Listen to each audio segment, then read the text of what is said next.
baby.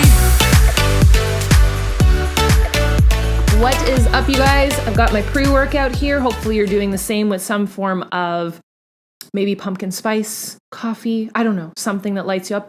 Hopefully you have some lovely candle scents headed your way soon, if not almost arrived or shipped or in the process of, and that your house is about to smell divine, because we're going to get our daily grind on today. So we yesterday talked about you knowing your worth, breaking free of the labels, the things that have been maybe said to you in the past, and releasing that, knowing your worth and knowing that you are worth it. So once you can make space and release these things that are stopping you, you're allowing for the good to come into your life, which you might, realizing it or not, have been kind of pushing away. So today I want to talk about being selfish, how sometimes it can be a good thing. And a lot of the times we label that as, and any activity that reminds us of being selfish, as this horrible thing. And for that, we push opportunities away. Example. If you really, and I've been victim to this, if you really want to achieve this big outlandish thing, and maybe you have accomplished it or you're on your way to accomplish it and you downplay it, this is an example of that you are not being selfish enough for the things that light you up and that excite you. So one thing that happened to me in my own life is a long time ago, like more than 10 years ago. Andre and I really wanted to take a trip to Disney World. We hadn't been in years, which that shows you how long ago it was, because we went into this phase of we started going every single year. And there had been a few years where we hadn't gone, and we just said, we really want to go. And Andre so badly wanted to go to one of the nicer, like the deluxe hotels. He wanted to stay at the yacht club. Nope, the boardwalk. It's all he talked about. And he wanted to do the Disney dining plan, but like the deluxe one. And it was just a whole thing. And I had no idea how we were going to make this happen, because I had just graduated from university. I had just started my own business. I was working from home. I wasn't making a lot of money at all. And this was the trap that I got into that I want to hopefully help you with knowing your worth and making bank. I got into this rut. What would we really call it a rut?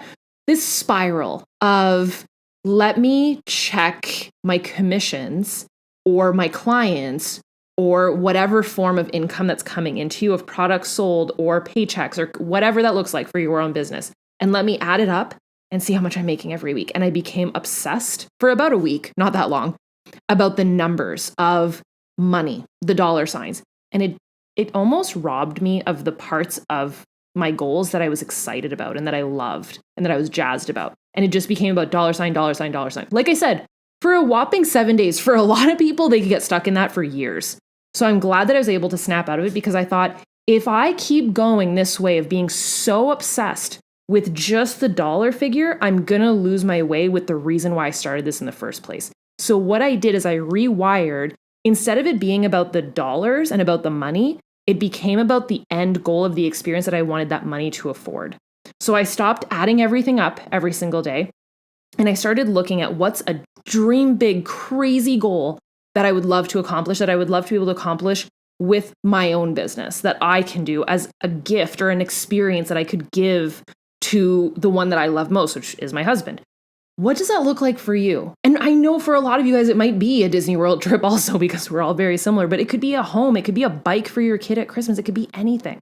But what's a thing, an item, or an experience, or a feeling? It could be a feeling of freedom that you just want to cut ties and move on. Maybe you want to pay off your debt. What does that number look like? Because there's a number associated. Like, there's a certain amount of money that it costs to stay at the Boardwalk Hotel and pay for 2 flights from Canada to Disney World, as well as a dining plan. Like, I can add that up. So that's what I did that day.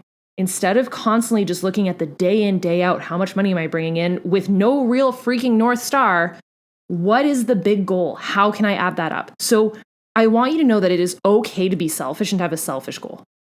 It's deemed selfish. Like, if you were to be in your head of heads, being like, I want to go to Disney World, you could have that moment where you're like, well, that's a really selfish goal. But it's interesting, because when I'm telling you that, you're probably like, no, it's not, Angie. Like, you wanted to take your husband, but we do it to ourselves.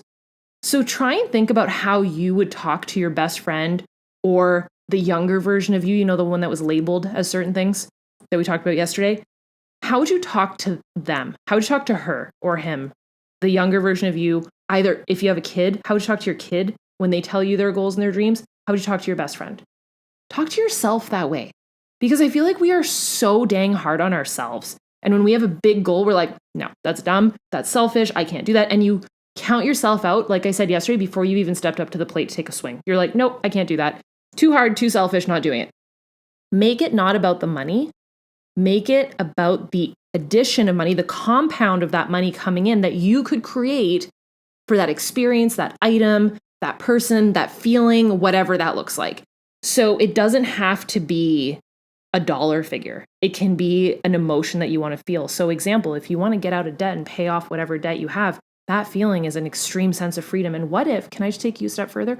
What if you're in a relationship and you want to surprise your spouse one day with that number and be like, and a paper, and just be like, it's paid off, it's done. Like, I'm emotional for you. I'm literally emotional for you. That would be insane. I want you to think about those moments. Like, I have goosies. Why do you think about those moments? Not the day in, day out dollar small amount, because that's how you get bogged down. That's how you're like, what am I doing? So I want you to figure out something that's been on your mind that you want to accomplish. That would be a dream big goal. And I want you to put a dollar figure next to it. Whether it makes you feel selfish or not, I want you to put a dollar figure next to it. And your BFF right now is telling me, Angie is telling you, it's not selfish, because you're probably going to be a better person for it, better wife, better mom, better partner, better person to society. You will be able to contribute more by you accomplishing that. And you know how we talked about that cycle, the domino effect? Imagine what life looks like when you accomplish that and you're like, dang, I did that. Watch the pounds fall off. Watch the stress fly away. Because you're going to be like, okay, I did that. What else can I do? Let's go. And that's knowing your worth. That's being like, okay, I did something crazy. I think I can do more. And that's how you become unstoppable. So I want you to break down that goal, know the amount, the total amount that it will cost you. Add it up. What's the thing, by the way, if you want to, you don't have to share with everybody, but share in the comments. What's the thing? If you have a ballpark dollar figure, I'd love for you to sit down and actually figure out the legit, like to the penny, the dollar figure, and how many months it would take you to get there, approximately. And you know what? Can you just put a little stretch on it? Like, what if you just shaved off a couple months and you're like, but if I hustled more, I could make that happen. And here's where I would really like you to put this. This should be at the number one of your top 10 goals in your daily grind planner. That is the first one for the next 4 or so months.